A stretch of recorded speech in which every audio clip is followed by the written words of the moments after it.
اپنے جرنیلوں اور اپنی فوج کی بزدلی کو دیکھ کر مجھے یہ جھک بھی مارنی پڑے گی کہ میں نے اپنی آدھی سلطنت عربوں کو پیش کی اور ساتھ یہ درخواست کی کہ وہ دجلہ کے اس کنارے تک رہیں گے، آگے نہ بڑھیں۔ تم سب جانتے ہو کہ ان عربوں نے جنہیں ہم حقیر سمجھتے تھے ہماری اتنی بڑی پیشکش کو رعونت سے ٹھکرا دیا۔ ہم مدائن کو نہیں بچا سکتے، اب ہم صرف اپنی جانیں بچا سکتے ہیں اور ہم اپنی عزتیں بچا سکتے ہیں۔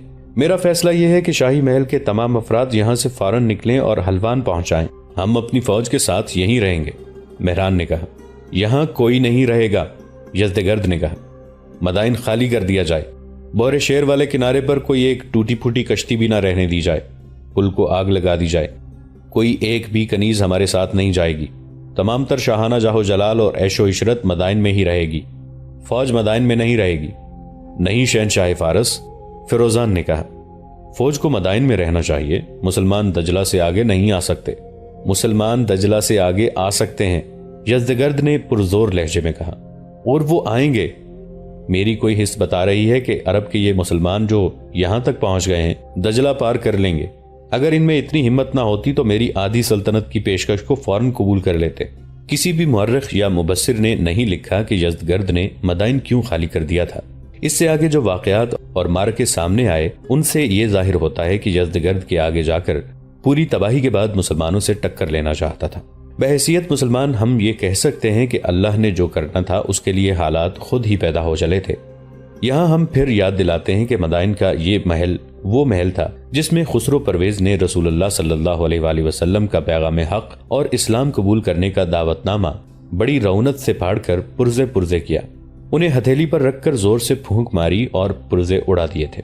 رسول کریم صلی اللہ علیہ وآلہ وسلم کو اطلاع ملی تو آپ صلی اللہ علیہ وآلہ وسلم نے فرمایا کہ سلطنت فارس اسی طرح ٹکڑے ٹکڑے ہو کر بکھر جائے گی۔ اللہ نے اپنے رسول صلی اللہ علیہ وآلہ وسلم کا یہ فرمان پورا کرنا تھا، اور رسول اللہ صلی اللہ علیہ وآلہ وسلم کے دو صحابہ کرام سعد رضی اللہ عنہ بن ابی وقاص اور سلمان رضی اللہ عنہ فارسی کا یقین محکم سے کہنا کہ اللہ ہمیں فتح و نصرت سے نوازے گا رائے گاں جانے والا نہیں تھا۔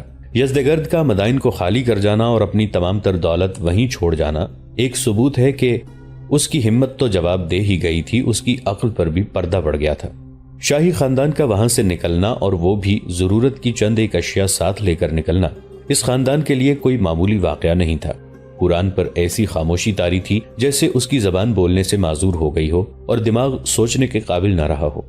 نورین کا چہرہ بے تاثر تھا، اس کے سامنے تو ایک سلطنت فارس تھی جس کی وہ مادر ملکہ تھی، دوسرا اس کا اکلوتا بیٹا تھا جسے وہ سلطنت فارس کی قیمت دے کر بھی زندہ و سلامت دیکھنا چاہتی تھی، پھر بہت سی نوجوان اور ایک سے بڑھ کر ایک حسین کنیز تھی، انہیں پیچھے چھوڑا جا رہا تھا۔ جب شاہی خاندان کے تمام افراد محل سے نکلے تو یہ کنیزیں رستے میں کھڑی آنسو بہا رہی تھیں۔ شاہی خاندان کا ہر ایک فرد مدائن سے نکل گیا، صرف یزدگرد پیچھے رہ گیا اور اس کے ساتھ اس کی ماں رہ گئی۔ یزدگرد نے جب مسلمانوں کو دجلہ پار کرتے دیکھا تو وہ بھی اپنی ماں کے ساتھ مدائن سے نکل گیا۔ اس کے بعد جس طرح مسلمانوں نے دجلہ پار کیا وہ بیان ہو چکا ہے۔ سعد رضی اللہ عنہ بن ابی وقاص اپنے ساتھیوں کے ساتھ مدائن کے محل کی طرف چلے تو اس وقت مورخوں کے مطابق ان کے چہروں پر ایسا تاثر تھا جیسے انہیں یقین آ رہا ہو کہ اس قدر خوبصورت اور اتنا قیمتی شہر مسلمانوں کے قبضے میں پڑا ہے۔ عرب کے صحرا میں پل کر جوان ہونے والے ان مجاہدین نے کبھی خواب میں بھی ایسا جنت نظیر شہر نہیں دیکھا تھا۔ عمارتیں ایسی جیسے دنیا بھر کی دولت ان کی تعمیر پر صرف کر دی ہو، باغ ایسے جو بہشت کا منظر پیش کر رہے تھے۔ سعد رضی اللہ عنہ اپنے ساتھیوں کے ساتھ محل کے علاقے میں داخل ہوئے۔ محل کے ارد گرد دور دور تک رنگا رنگ پھولوں، سرسبز درختوں اور عجیب و غریب پودوں کے باغ تھے۔ پھولوں کی کیاریاں تھیں جن میں پھول کھل رہے تھے، بعض درخت پھولوں سے لدے ہوئے تھے۔ یہ باغ آتش پرستوں کے ذوق کی نزاکت کا پتہ دیتے تھے۔ اور جب سعد رضی اللہ عنہ بن ابی وقاص اپنے ساتھیوں کے ساتھ محل میں داخل ہوئے تو ان کے قدم رک گئے۔ دیواروں پر ایسے نقش و نگار بنائے گئے تھے کہ یہ مصنوعی نہیں بلکہ قدرتی معلوم ہوتے تھے۔ محل کے ہر کمرے میں جو فرنیچر، آرائش و زیبائش کا جو سامان تھا، اس کے ڈیزائن اور اس کی خوبصورتی حیرت ناک تھی اور دیکھنے والوں پر طلسماتی سا تاثر پیدا کرتی تھی۔ دروازوں اور کھڑکیوں پر فارس کے ریشم کے پردے لٹک رہے تھے۔ سونے کے کمرے کچھ اس طرح سجائے گئے تھے کہ ایسے کسی بھی کمرے میں داخل ہوتے ہی غنودگی طاری ہونے لگتی تھی۔ سعد رضی اللہ عنہ بن ابی وقاص جب محل کے ایوان میں پہنچے جہاں شہنشاہ کا دربار لگا کرتا تھا تو رک گئے۔ ان پر ایسی خاموشی طاری تھی جیسے بہت ہی مروب ہو گئے ہوں۔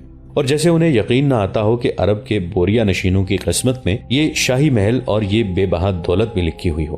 وضو کرو۔ سعد رضی اللہ عنہ نے اپنے ساتھیوں سے کہا، سب سے پہلے اللہ کے حضور شکرانے کے نفل پڑھو۔ کسی بھی مورخ نے یہ نہیں لکھا کہ شکرانے کے نفل باجماعت پڑھے گئے یا ہر ایک نے الگ الگ پڑھے۔ بہرحال تمام مورخوں نے متفقہ طور پر لکھا ہے کہ سعد رضی اللہ عنہ نے شکرانے کے 8 نفل پڑھے۔ اللہ کے حضور رکوع و سجود کے دوران سعد رضی اللہ عنہ بن ابی وقاص کی آنکھوں سے آنسو بہتے رہے۔ اس کے بعد سعد رضی اللہ عنہ بن ابی وقاص نے جو پہلا حکم دیا وہ یہ تھا کہ وہ تمام عرب خواہ وہ مسلمان ہیں یا عیسائی جن کے بیوی بچے ساتھ ہیں انہیں مدائن لے آئیں اور اپنی اپنی پسند کے مکان میں آباد ہو جائیں۔ جس شہر سے بادشاہ اپنے خاندان اور پوری فوج کے ساتھ بھاگ جائے اس شہر میں رعایا کے لوگ کیسے ٹھہر سکتے ہیں؟ شہر کے لوگوں پر مسلمانوں کی دہشت تو پہلے ہی طاری ہو چکی تھی، اور جب مسلمان دریا گھوڑوں کی پیٹھوں پر پار کر رہے تھے تو شہر کے لوگ شہر پناہ پر کھڑے دیکھ رہے تھے۔ انہوں نے یہ بھی دیکھا تھا کہ ان کے جرنیل خرزاد نے مسلمانوں کو روکنے کے لیے اپنے گھڑ سوار دریا میں اتار دیے تھے، اور ان سواروں کو مسلمان سواروں نے تیروں سے گھائل کر کے دریا برد کر دیا تھا۔ پھر ان لوگوں نے مسلمانوں کو مدائن والے کنارے تک پہنچتے دیکھا اور اپنی فوج کا یہ واویلا بھی سنا تھا، دیواں آمدن دیواں آمدن، اور پھر انہوں نے اپنی فوج کو دہشت زدگی کے عالم میں بھاگتے دیکھا تھا۔ شہر کے اندر جنگل کی آگ کی طرح گھر گھر تک یہ آواز پہنچ رہی تھی کہ یہ عربی انسان نہیں جنات ہیں۔ لوگ اپنے بیوی بچوں کو ساتھ لے کر اور اپنا مال و اسباب پیچھے پھینک کر شہر سے نکل رہے تھے۔ سعد رضی اللہ عنہ بن ابی وقاص نے اپنے لشکر کے ہر اس مجاہد کو ایک ایک مکان دے دیا جس کے بیوی بچے ان کے ساتھ تھے۔ زیادہ تر کنبے ہیرا میں تھے، کچھ لشکر کے ساتھ پیچھے کسی مقام پر، اور بعض ان شہروں اور قصبوں میں تھے جن پر مسلمانوں کا قبضہ ہو چکا تھا۔ سعد رضی اللہ عنہ بن ابی وقاص نے اپنے لشکر کے کچھ حصے کو فارس کی فوج کے بھاگتے ہوئے دستوں کے تعاقب میں بھیج دیا۔ انہیں غالباً توقع تھی کہ وہ یزدگرد کو پکڑ لیں گے۔ جاسوسوں نے سعد رضی اللہ عنہ کو بتا دیا کہ یزدگرد بہت پہلے چلا گیا تھا اور اب وہ حلوان میں ہے۔